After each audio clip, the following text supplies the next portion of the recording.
মহামান্য চুঁচুড়া আদালত এক ট্রাক চালকের জামিন মঞ্জুর করলেন। ঘটনাটা 11/7/24 তারিখের Pandua PS case number 402/24। Pandua থানার পুলিশ তিন্না গ্রামের বাসিন্দা সঞ্জিত মজুমদারকে বালি বোঝাই ট্রাকে করে বালি চুরি করার মিথ্যা অপরাধে গ্রেপ্তার করেন।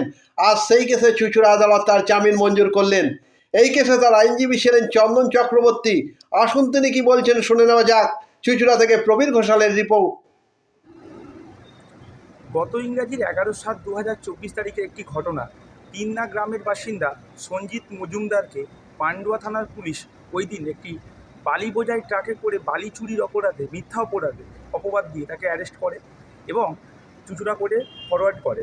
এবং তিনি অত্যন্ত একজন দারিদ্র পরিবারের ভদ্রলোক, কারণ তিনি পেশায় একজন চালক, তার কোনো অপরাধ ছিল না।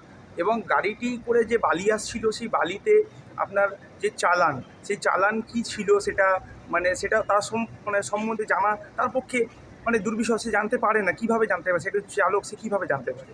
কিন্তু আজকে চুঁচুড়া মহামান্য সিজিএম আদালত তাকে জামিন মঞ্জুর করেন, যার কন্ডাক্টিং অ্যাডভোকেট আমি ছিলাম, চন্দন চক্রবর্তী।